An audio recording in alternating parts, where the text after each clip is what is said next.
Alyssa, welcome to the Violin Podcast. I am excited to meet you and I'm excited to talk to you because right now, at the moment, you're just about to graduate and you don't have a jury, which I'm so excited for you. If you're listening on audio, she kind of did a little phew with her with her head, with her hand. But I want to dive into some of your latest successes as a violinist and an entrepreneur, and you'll be graduating from the San Francisco Conservatory. Tell us about your experience there, and particularly what did you play on your recital? Because I'm curious. Sure, sure. Well, thank you so much for having me. It's really great to be here, and yeah, it's an honor actually. I am graduating from SFCM in May, and very excited to be done finally. On my recital, I played Strauss Sonata, I played Manuel de Falla's Suite Popular Espagnole, and my quartet played Haydn Opus 20 number 2. Wait, number 4. Sorry, I forgot the number. D major. But yeah, it was a lot of fun. I think probably my favorite part about playing a recital is when you get to play with people. So having my quartet play was really special for me. And I've really enjoyed my time at SFCM. If anyone's thinking about applying, definitely do it. The community is amazing, and I've grown a lot through my time here at SFCM. So it's been a really wonderful experience, a great school, great. I mean, there's problems everywhere, but I think SFCM's problems are lesser in comparison to some other places. Sure, yeah, of course. Every school has its ups and downs, and despite San Francisco Conservatory not being sponsored of this Violin Podcast episode, I mean, it's always interesting to know where where students are kind of finding themselves in the music world and how their musical lives are being shaped at these conservatories. Our mentors and our violin teachers, orchestra, director, teachers, all of those teachers have a huge influence on our lives. And I want us to dive into that. What are some of your influences as of right now, as you're about to be being shipped off into the real world? Can you tell us a little bit about what's going through your mind right now? Yeah. Yeah, I have been always most inspired by chamber musicians. Not that there's anything wrong with orchestra, but my upbringing in high school was so chamber music focused. It's really impacted me a lot. So I think some of my biggest mentors, I mean, right now, Stephen Kim is one of my big mentors. He teaches at NEC, so I don't study violin with him, but just as a artistic um, person to look up to, he's really wonderful. And then also, I just really admire all the things that he does because he's such a well-rounded person and musician. So he doesn't just play, he doesn't just teach, he teaches, he plays, he is the artistic director of some festivals, he kind of does it all. So he's a big inspiration for me. And then my own teacher, Simon James at SFCM, is a big inspiration. He also is very entrepreneurial, so he's started a lot of businesses actually, and just talking to him about the different things that go through his brain is really inspiring, very cool. um, yeah, those are some big influences. And I would say Stefan Jakiv is also a big musical inspiration because I love his playing. It's really incredible, and he's teaching at the online solo strings intensive this summer, which is really awesome, and anyone who works with him is very lucky. We're going to be talking about the Strings Insiders program that you've developed over the pandemic, but I want to kind of circle back on what you said about the whole entrepreneurial endeavors. The String Insiders is definitely a entrepreneurial endeavor. And while other musicians during the pandemic were really scared about what to do with their music careers, you're still in school at the time and you kind of went into the fire to just try to like provide a lot of value for the online community. Everyone was, online, digital. What kind of went into your head and what inspired you to come up with this idea for this online workshop? Yeah, so actually, I started String Insiders before the pandemic, and I started with something called the Strings Virtual Summit, which was first hosted in August 2019, but I was working on it from like January, December 2018, etc. And that project was a conference of, it was kind of podcast style where I would do interviews and I edited them and then release them during 1 week in August. So it was like 5 days. 30 interviews. It was a lot of content. But I was just sitting down with artists from all over the world and just asking them questions about specific topics. And that kind of actually springboarded into the online solo strings intensive that I started during the pandemic, because I had already had connections with a lot of these really major teachers and artists. And then the pandemic was, I could see it coming around the corner, and I was kind of anticipating, like, wow, if everything gets shut down, like China's shutting down, like if everything gets shut down here, like what are people going to do over the summer? And so I actually called Mr. Cantor, and he was also a mentor of mine, and I was like, I have this idea. Do you think this is a terrible idea? Is anyone going to sign up for this? And he was like, no, do it. Go for it. I'll be on your faculty if Aspen shuts down. And it did. And so that was kind of my springboard. um, yeah, I think I was inspired because I had already had these conversations with other musicians, and had already kind of delved into the online community and kind of already brainstormed what online community could look like. What's fascinating is the anticipation of this problem. You saw it coming, and I kind of felt that way too when I started the Violin Podcast. You know, for listeners who are just coming across the Violin Podcast for the first time, the story is I, I already had previous experience podcasting on another podcast, and I go, what are the odds of violinpodcast.com being available? So I literally go on GoDaddy, typed in violinpodcast.com. There was the domain, and it was like, okay, I have this business idea and now I want to provide value to the online community. And that's kind of the same way how you kind of started. I mean, of course, you just said that it started before, but it really kind of catapulted during the pandemic because everyone was trying to search for content and search for value online. So uh, tell us about the success of the festival, and what have you learned from it? What are some pros and some cons based on your experience? Yeah, it's actually been a really interesting experience how it's changed over the years. So we're doing it again this summer because there's still a need for it. Students are still either not able to travel because they live in, let's say, Korea, or they don't want to travel because it's too expensive. And actually, some of the teachers who teach at OC only teach online at OC during the summer. Um, for instance, Suvin Kim doesn't teach anywhere else, so it's really a great opportunity for students to be able to connect with these specific teachers who don't teach at other festivals, or even Stefan, he only teaches at a couple places. And so um, still need, but it's been interesting to see how it's changed. So the very first one um, was so different. Everyone was really looking for connection, and so we had daily lunch hour where people would just get on Zoom and like hang out, and that was a really big, like, actually a lot of people joined, and there was a lot of social events that we did that people would come to, game nights, and some of actually from the first OC, there was a group of maybe 10 kids, and they stayed in touch throughout the entire year. They would do their own daily lunch Zooms, like daily, every day for like the entire year, because it was during the pandemic, and like they found connection through OC, and a lot of them ended up going to the same summer festivals or schools the next year, and they like became friends because of this online program, which I think is like one of the most rewarding things.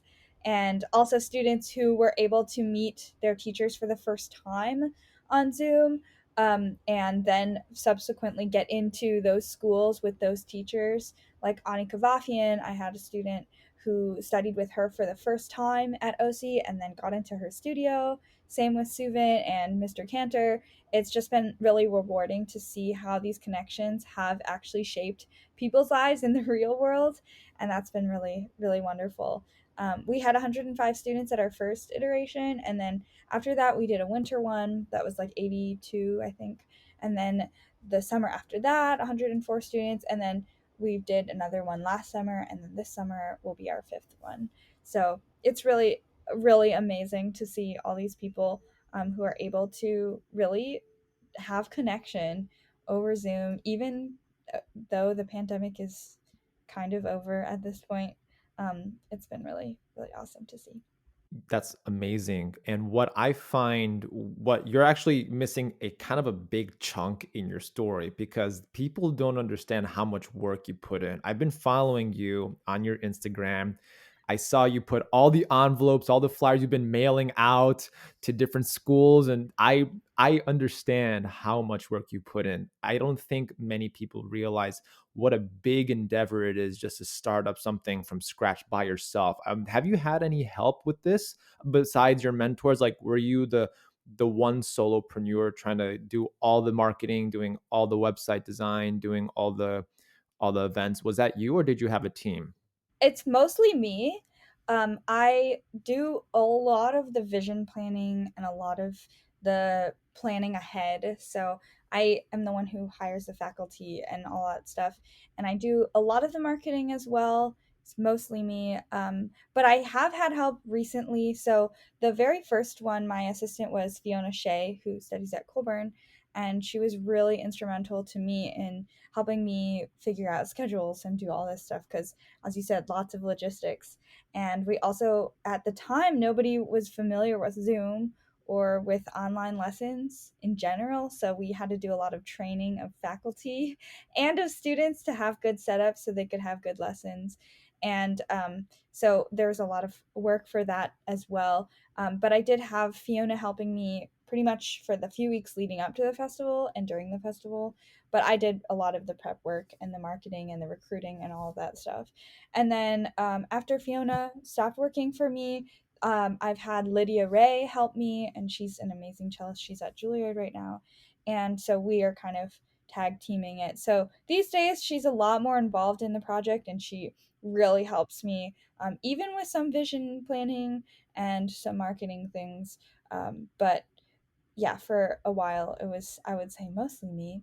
And it's still probably, it's not 50-50. I do more of the work, but Lydia's really instrumental. So at the moment it's pretty much just two of us, and we kind of run the whole thing.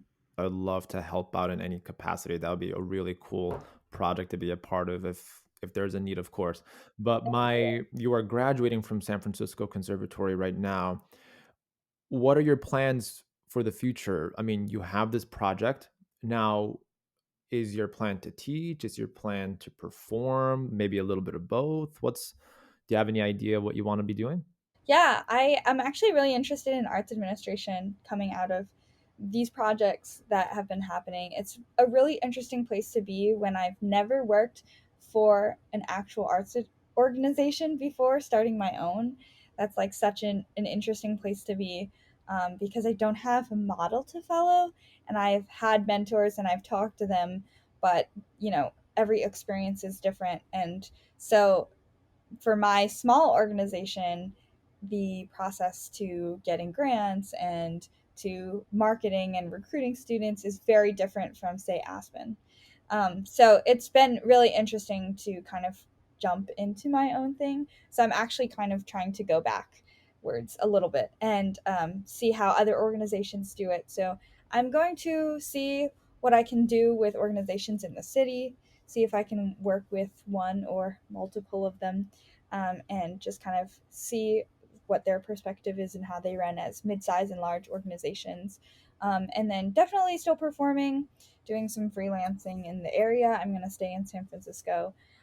And I teach a little bit just online, so nothing too heavy. I'm not planning to teach full time, but definitely performing and some arts work, administration. I've always find it as a solopreneur also to kind of diversify as well. If I just do one thing full time, I get bored. Do you find that to be the case for you also? For me, I'm like, I can't just be teaching full time. I need to be performing so that way I can feed my students with my knowledge. Do you find that to be the case also? Yeah, definitely, definitely. I think like being able to do one thing is like really tough for me.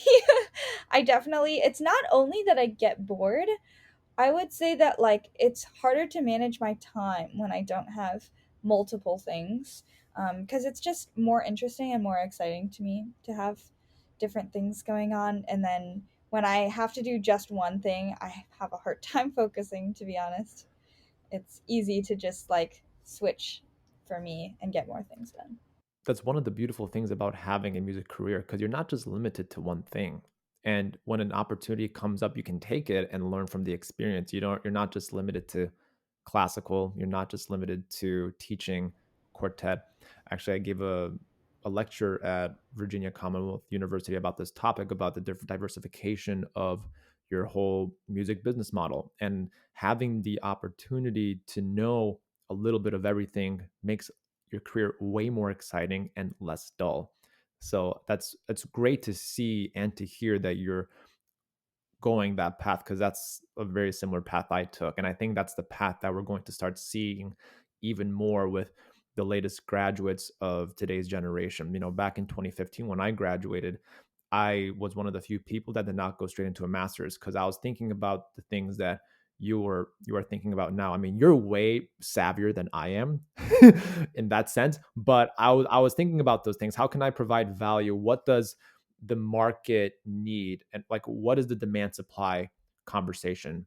And that's what I was really trying to figure out with the rise of social media. I mean, Instagram was kind of big in 2015, but now you have to be everywhere on YouTube, Instagram, Facebook, TikTok, although we'll see what happens with the TikTok ban if it ever happens. But yeah, it's a fascinating conversation, and I like to talk about these business ideas on the Violin Podcast for musicians like you and I to kind of start thinking about and to continue thinking about. Because what is interesting for me, what you said was the first iteration of OC was vastly different than what it is now. And that's a trend that I want the listeners of the Violin Podcast to really take into account, because if you are kind of staying with the same model and you're not growing, then how will your audience grow with you? And I think Yeah, that's an important absolutely. thing to realize. Yeah. I mean, I can also say that the reason we started during the pandemic was because nobody could go anywhere. And now that people can go places, the reason that we continue to do OC is different. And it has to be different. If we just continue like trying to market OC as like, oh, well, if you can't get out of the house, then you should come to OC, then no one's going to come because people can get out of the house, you know? And if I say, oh, are you looking for connection online? Well, most people aren't at this point. Most people like don't need to. But if I highlight different things like if you live internationally, you can still participate in this program and you don't have to fly all the way to the US to study with these teachers. And if I highlight that, hey, these teachers only teach at OC, then there's a different need and there's a different desire for students to actually study online.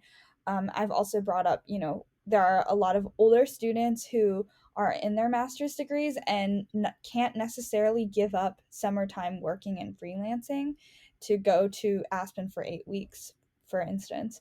And so for me, highlighting this is an opportunity for you to still be inspired and get lessons from these amazing teachers while also having the flexibility if you're doing competitions, if you're like freelancing, if you have to work your barista job or whatever to make ends meet, like you're still able to come to this festival for a lower cost.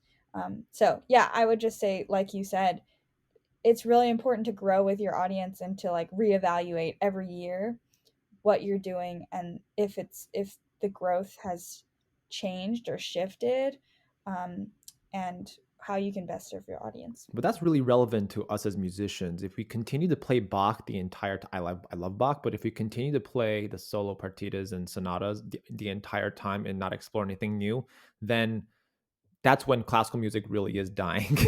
Right? And I that's the whole point of this podcast. The vision is the same, to help, people become better violinists through conversations about the violin, about music careers and practice tips, and we'll definitely get to those in a moment. But yeah, I feel that I have grown with my audience. I've searched for feedback on my own YouTube channel. What are some of the trends that people are searching for, and kind of adapt to those trends? I think these are all ridiculously valuable. And if you're not taking notes, you should be when you're listening because it's important. My next question for you for is more violin related. So we I for some reason I always skip this step when I introduce guests, but I always do things backwards. Let's take a look at how you began your journey with the violin. And I want to get to know your upbringing. How did you start? And maybe go from there. Sure. Well, I'm actually the oldest of 7 kids. So there's a lot of kids in my household. And from an early age, my mom wanted me to play an instrument, typical Asian mom. And so she started me on piano when I was 4, I guess. And then I did it for like 6 months and I didn't like it. So she was like, why don't you try violin? So I did. And apparently it stuck. I can't remember what I was like at 5 years old. But yeah, that's how I got started. It had apparently been something that I really liked doing. And I started doing pre college conservatory at the Merit School of Music in Chicago when I was in high school. I guess maybe I was seventh or Wait, you're eighth from grade. I don't Chicago? remember. Oh Yes. my, so am I. I didn't know this about Really? you. Yes, I'm from the North Shore. Really? Yes. That's amazing. I grew up in Rogers Park. Okay, yeah, I grew up on the North Shore. Yeah, like in the Glenview, Wilmette, Winnetka area. Very nice. Amazing. Yeah, Very Merit nice. School of I Music is probably a have a lot of music. yeah, there are a lot of good violinists that come from Chicago. You're one of them, so that's good. Thank you. Yeah. So, I mean, experiencing growing up in Chicago and like in that music scene as a high schooler was really great for me. And Merit was really formative also for me for chamber music and for orchestra and community. And it's funny how often like I run into people and I'm like, oh, I know that person. And they're like, what? You went to high school with that person? So that's really funny. But I enjoy that aspect a lot. And then yeah, I wasn't sure that I wanted to do music after high school, and I actually applied to college for a few different things. I applied to the Kelly School of Business and to a few liberal arts colleges for English, and then University of Illinois for violin.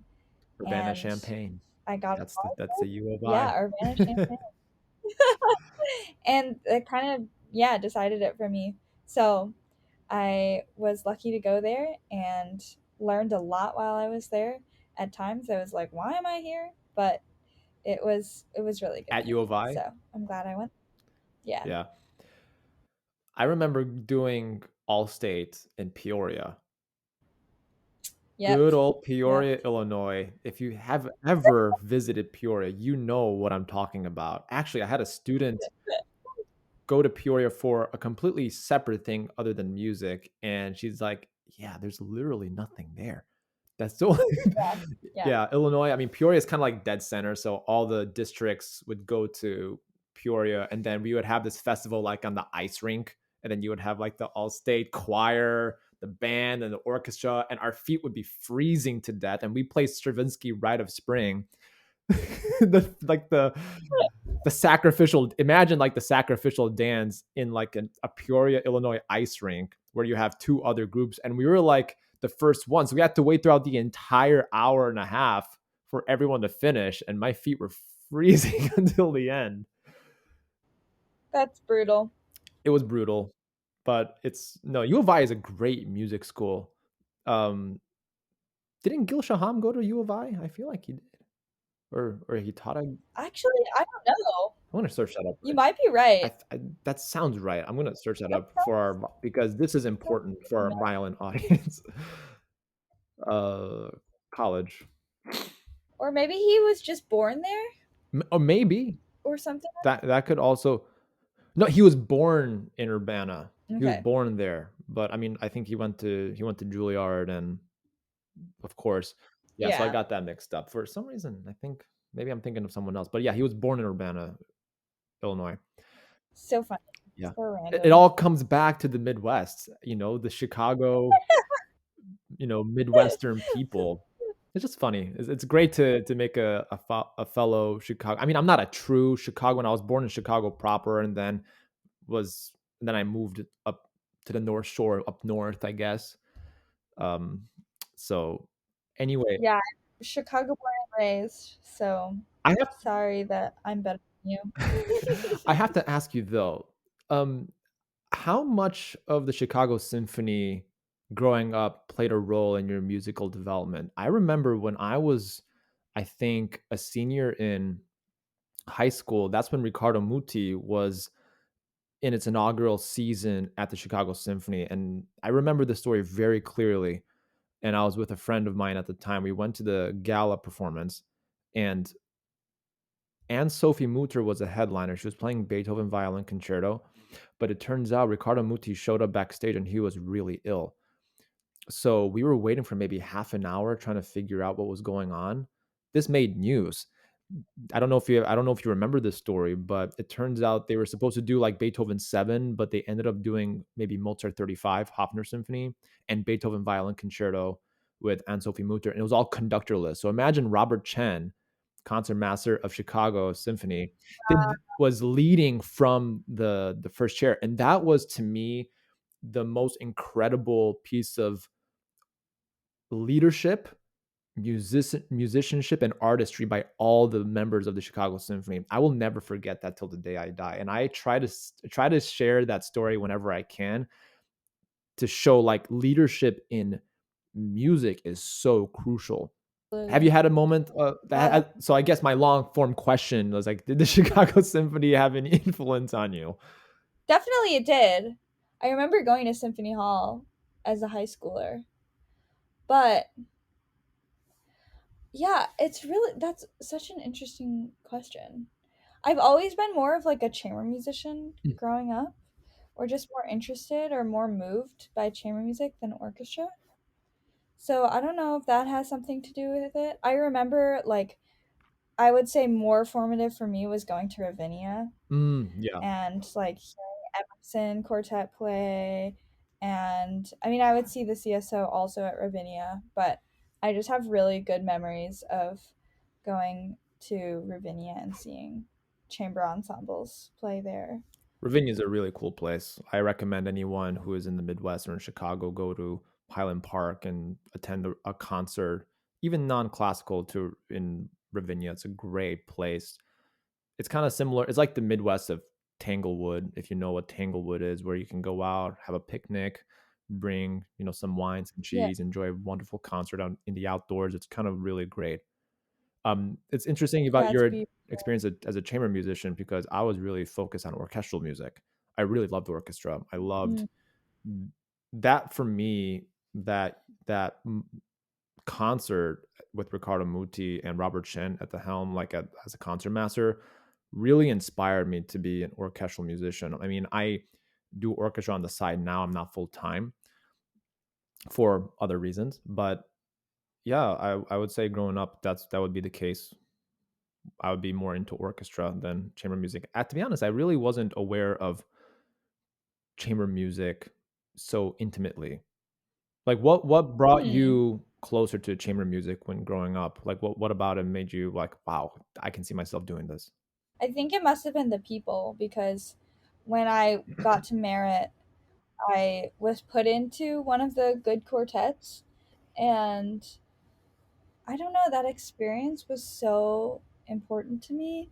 Not just like having friends, but just like feeling like I was really impacting the group, you know? Hmm. And like having that leadership that I feel like even as a second violinist, there's more leadership than if you sit in the back of the first violins, which is not necessarily true. But to me, as a high schooler, it felt like that I was actually contributing something, and that my part mattered a lot. So that was, um, yeah, very formative for me, just like the experience of playing in chamber music and definitely listening to recordings. But I'm trying to think of recordings that I've really loved.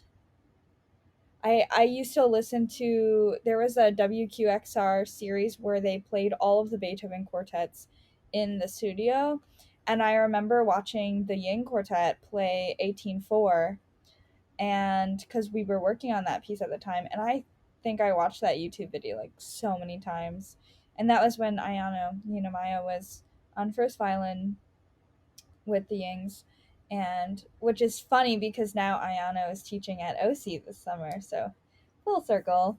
But yeah, that recording was so impactful to me as a musician. I remember that's one of the first recordings I really loved. And then I think Julia Fisher's Mendelssohn Concerto was also one that I really loved. Um, yeah, so there's some recordings I can think of, but yeah, it might have just been the environment of chamber music was so important to my coach and to the other members in the ensemble that I was like, okay, it's important.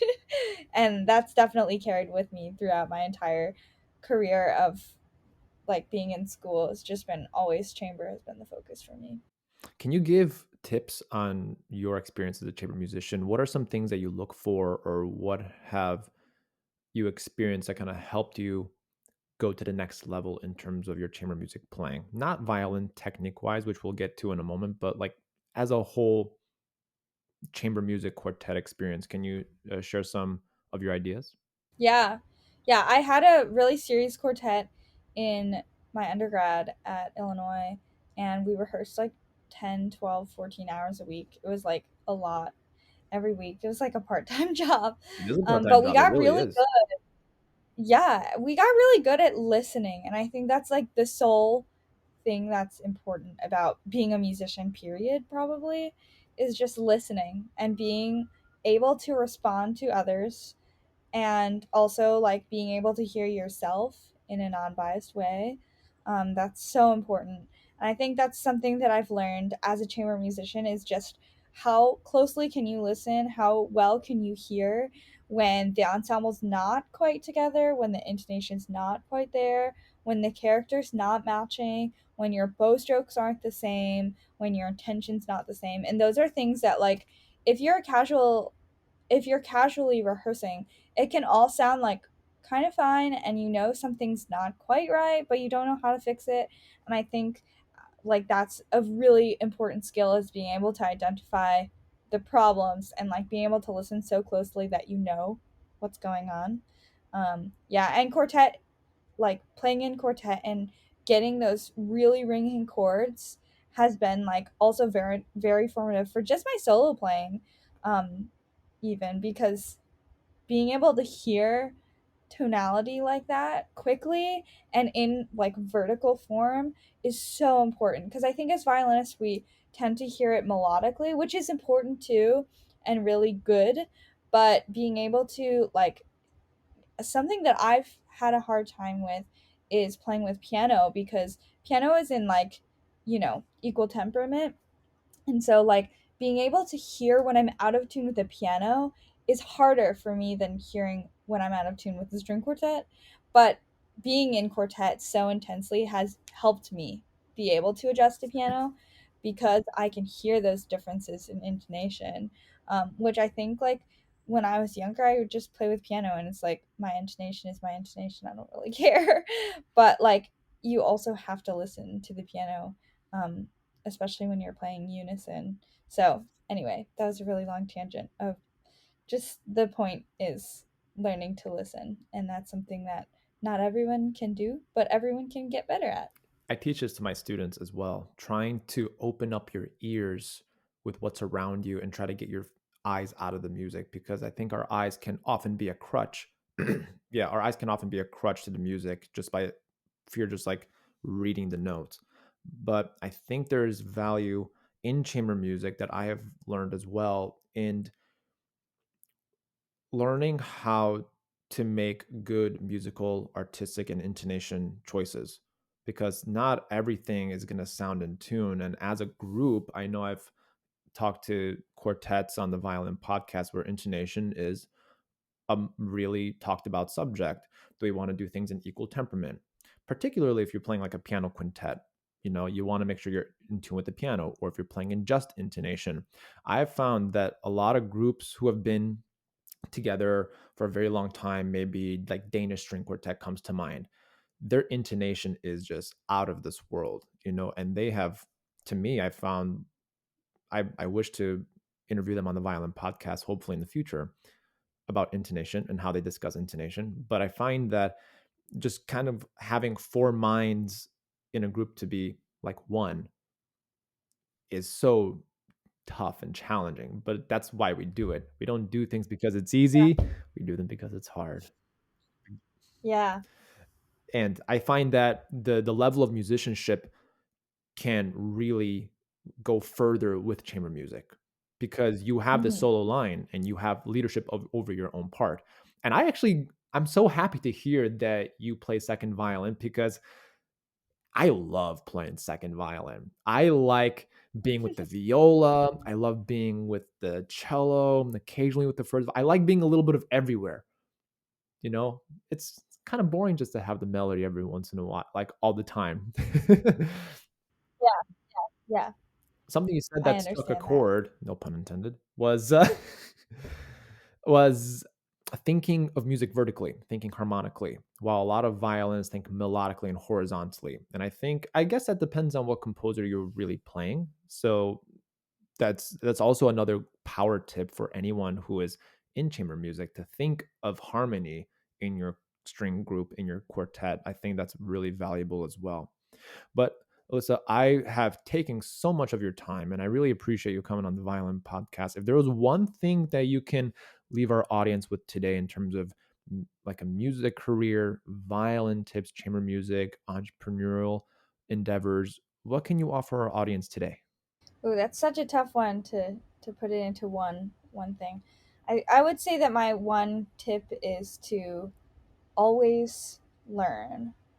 I think that a lot of people decide at a certain point that they've learned all they can, or that their life is just what it's going to be, or they just have to work harder. And I think if you stay curious, you'll always find opportunity. Anywhere you look, you can create opportunity on your own. You can find opportunity because people know that you're looking for opportunity. Um, one of one of my mentors has told me this so many times. If you're looking for a job, ask for advice. If you're looking for advice, ask for a job. Or you can switch job with money.